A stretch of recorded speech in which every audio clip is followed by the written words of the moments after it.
I dealt with wrist pain for over 5 years, my earliest memory starting in 2019. I had to quit playing competitively, not because I didn't have enough time or because I got too old or wasn't good enough, but because of the mysterious pain in my hand I couldn't get rid of. By 2023, my pain was so bad I couldn't turn my wrist or hold a mouse. Today I can do this and can play as much as I want. Now just a disclaimer, I'm not a doctor, but I do have over 10,000 hours in FPS games. And now it is all down to Severe. He's got a full team. No scope on Retina. No scope on Chow.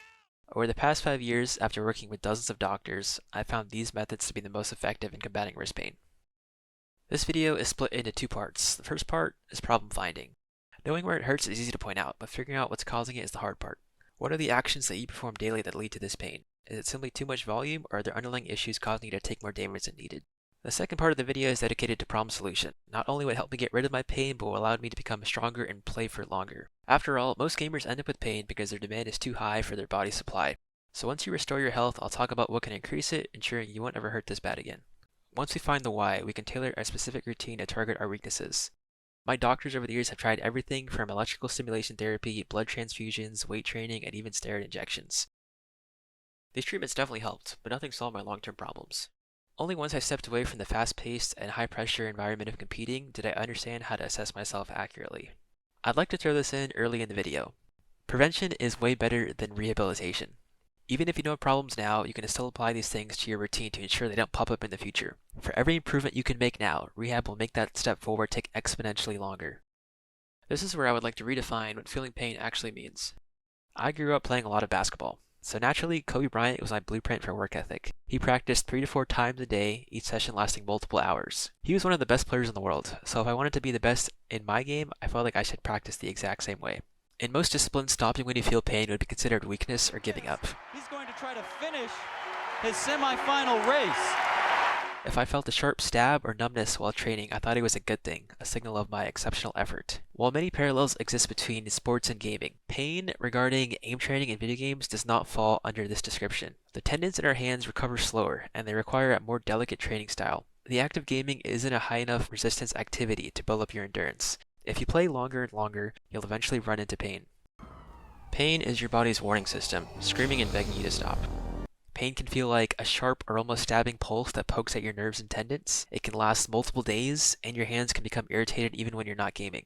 My pain got so bad that it became difficult to brush my teeth, it became difficult to drive a car, or even open a door. It lasted 24/7, even after weeks of rest, and I couldn't even sleep. I would lie in bed staring at the ceiling wondering why it wouldn't go away.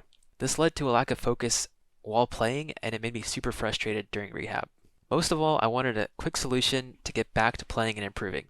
It's important to understand that if you're in this situation, this result isn't because of a few long days or a random event. It's most likely the consequences of weeks, months, or maybe even years of overplaying and excess stress. I had been destroying my hands for years, but I never knew it until it became too painful to continue. If pain is our signal to stop, how can we ensure we are training at the maximum safe pace? And how do pros play for so long without getting injured? In order to preserve your health, you'll need to be able to differentiate between fatigue and pain. While the two may sound similar, they are two vastly different signals. Fatigue is the body's signal of effort. It may feel like a slight burning sensation, perhaps your flicks are getting slower near the end of your session, or your tracking becomes shakier than normal. Fatigue goes away naturally with light stretching, proper rest periods, and should not affect you for a long period of time after you stop playing. A measurement I use is the gym. If I'm able to go to the gym after a session of gaming and not worrying about injuring my hands by lifting heavy weights, I'll know I played the right amount. If you're feeling weak and tired before you even start your gaming session, that's a sign you overdid it yesterday, crossing into the threshold of pain. Whenever I looked for help, a common question was, how do you play? How do you hold your mouse or sit in your chair? While some grip styles and postures can be more dangerous and fatigue your body faster, that may not inherently be the cause of your pain. There are plenty of examples of pros having weird grips while managing to play for as long as they want. Players who struggle with pain can look like this. You can almost always find something imperfect in a person's posture, but nothing jumps out as unnaturally risky when looking at these two. So what does the healthy player have that the second player doesn't? The answer is endurance. You can actually use any style, pain-free, as long as you understand what stress is being applied to your body. Once you work to strengthen those areas through exercises, you'll be able to handle the long hours. For example, Tesses, a professional CS2 player for Team Falcons, has a famously painful looking grip. He's even been seen playing with KT tape. This picture is 4 years old. That's a lifetime in esports. Understandably, this caused many people to worry about his health and question his methods. Today, not only is he still playing at a high mechanical level, but he uses the exact same grip. So if his grip wasn't the problem, then what was? Unfortunately, increasing your endurance isn't as simple as it sounds. The most common reason for pain and injury isn't grip or posture, but as a result of RSI, otherwise known as repetitive strain injury. The easiest way I've learned to visualize RSI is actually through Breath of the Wild, one of my favorite games of all time. Imagine your daily workload being the distance between Link and that rock up there. For me, it was about 30 minutes of warm-up before scrims, 3 hours of scrims, and then 2 hours of deathmatch every day, so around 6 to 7 hours. As you can see, Link is pretty untrained. He doesn't have enough stamina to get to the rock in one go, and has to take a break. Now in Breath of the Wild, you get a slight movement penalty for using all your stamina, but in real life it's actually much worse. Every time you completely use your stamina bar, and continue to play, you're basically damaging your hands, risking RSI. Not only will your hands hurt, but your max HP will decrease. This is the most important aspect you need to understand. If I played 7 hours one day and experienced pain, I would tell myself to take it easy the next day and play less. But that 5 to 6 hours was still pushing my stamina to the max because my overall capacity had reduced. The game even teaches you this concept, encouraging the player to run all the way until their stamina bar almost hits 0 but never actually going to 0. We obviously don't have a convenient floating green wheel next to us, so in battling RSI it's very important you learn how to visualize your own health bar. There are many reasons why gamers are more prone to RSI than others. When we play, we are using relatively small muscle groups to perform identical actions thousands of times each day. It's also very easy to get carried away. You're having fun after all. 5+ hour sessions aren't uncommon, especially when you're competing. If I had an important match that night, I didn't have the option of simply stopping. Committing to a team not only required my time, but I had an obligation to mechanically deliver and play well. Taking a break can seem unimportant. While your hands are slowly being damaged, the rest of your body may feel like it's in a mostly calm state. My personal rule is 5 minutes of walking for every hour of gaming. When I was playing Counter-Strike, I had a very jarring and taxing style. I often held angles with max tension in my wrists, thinking that would help. When I watched the fastest operas in the world, nasty stuff, but Simple's gonna get himself. Oh! I assumed more tension was better and necessary to flick that fast. But in reality, tension looks more like this. I was holding tension in my arm no matter the situation, but Simple uses tension for fast flicks, otherwise staying loose and ready to react. Understanding tension management is key to playing longer. I'd recommend the Visco's video, as she does a great job going over this topic there. Now that we understand RSI and can actively assess ourselves, we can focus on solutions. The first time I visited a doctor for help, she gave me painkillers, told me to take a break, and to use a controller instead. This was obviously not very helpful, and I found most people not to understand gaming-related injuries. There are 2 types of solutions: recovery methods to regain health, and strength methods to increase endurance. I'll start with recovery, beginning with stretches which should be done at the beginning of every session. For the first exercise, start with sticking your arm straight out, grab your hand by the knuckles, and slowly pull your hand till you feel a stretch on the top of your forearm. Hold the stretch for 15 to 20 seconds. Make sure to drop your shoulders and relax your posture. This should be relieving and not very difficult. If you feel any sharp pain, stop the exercise. When you're doing this stretch, it's important to almost clamp your hand. This will stretch the outer parts of your hand more effectively. Often I see this stretch performed where the person almost flicks their wrist into place, then pulling on their hand. This is a dangerous way to set up the stretch. The reason you start in a neutral position first is to not only find a safe, flexible range to stay within, but also to not stress the arm you're currently stretching. The opposite hand, in this case my left hand, should be doing all the work. The next stretch is basically the same thing, but for the bottom of your forearm. Now I don't know about you, but doing static stretches tend to bore me. It can be easy to fidget or wander, but this is actually a great time to lock in. Visualize what your objectives are for the session. Imagine yourself being healthier along with achieving a certain Kovacs PV or goal in your scrims. I like to go directly into the next one, simply extending my hand down, and then focusing on pulling on my fingers. This will stretch the top of your palm. For the last stretch, curl your fingers to touch the top of your hand and then pull your fingers back. And then the last thing I do is turn my hand a couple rotations clockwise and then counterclockwise.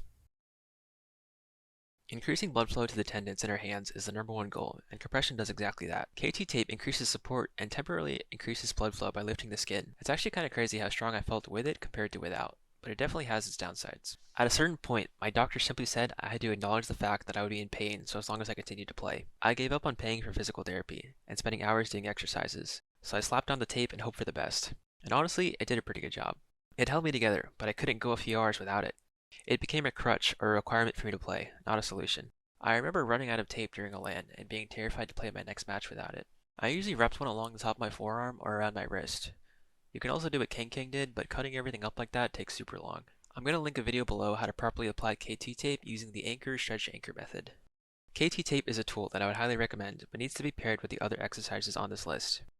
If you've never tried a gaming sleeve when playing, I would highly recommend it. Not only does it signal to your body to mentally lock in when you put it on, but it also slightly increases blood flow.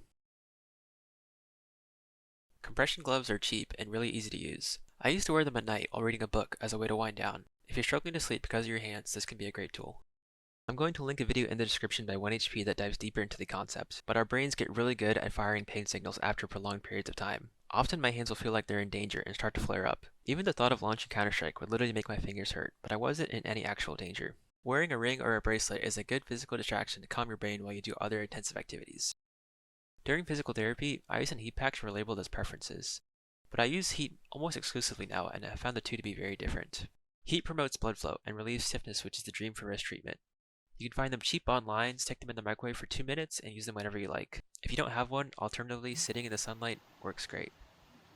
Cold packs decrease swelling and inflammation, but need at least 4 to 6 hours in the freezer to be effective. It can also be annoying to go about your day with your hand being a frozen numb block. I only use cold packs for emergencies or severe pain, which basically never happens anymore. You can buy a wrist-specific pack, but I prefer a larger one that can both ice my hand and forearm at the same time. Obviously, reducing the amount of time you're playing will relieve a lot of the stress your hands are in. Taking a week off just to reset is a great idea, but most doctors recommended I stop playing entirely or cut my time in half during rehab. I found this to not be successful. I would recommend to play 70 to 80% of what you normally play. You're still giving your body a break while maintaining your skills. But this number only applies if you aren't experiencing pain while playing. At the end of the day, if 50% of your normal playtime is too much, it's too much. I also chose this number for your mental appetite. It's the same concept as dieting. If you completely cut out sugar from your diet, your body will go crazy and crave it. Battling RSI, strength will come and go. Maybe you feel really strong one day. You may be tempted to play for 10 hours straight as a way to salvage your strength while you have it. This will only reset your process. You gotta stay patient. Playing moderate amounts will also provide some resistance to your hands. This way you'll have some form of feedback. Is the pain reducing or increasing? Do you feel stronger or weaker? After 4 to 6 weeks of your new routine, you could adjust your playtime from there according to your progress.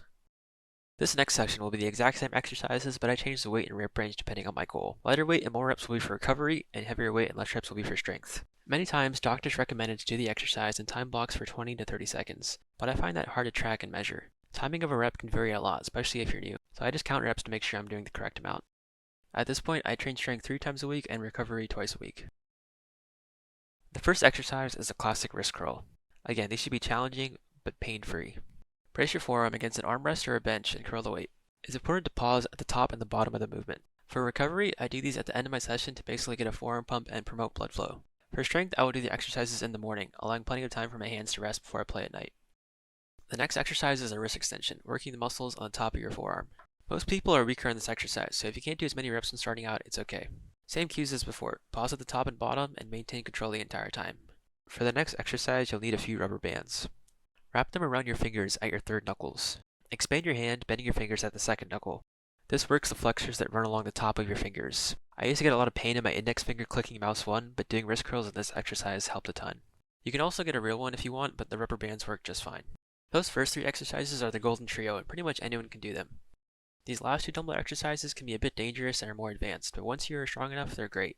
I would only start doing these after the first 4 weeks of training. For the radial curl, hold the dumbbell vertically and lower the weight to a comfortable range. This works the flexors on your thumb side and feels great for the top of your hand. Next is exercise you can do standing up. Hold the dumbbell at your side and bend your wrist back.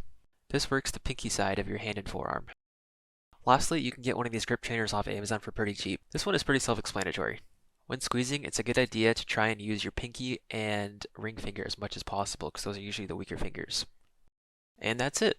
I hope you found this video useful. If you're going to take anything away, I would highlight these 3 things. Visualize your health bar, learning the difference between pain and fatigue. Stretch before every session, and add weight training into your routine to not only recover health but increase it. If you're currently struggling with wrist pain, I'm rooting for you. It's not hopeless, and you can make the comeback if you dedicate the time and effort. If anyone has any questions, I'll leave my Discord below, as I'd be happy to discuss the topic further.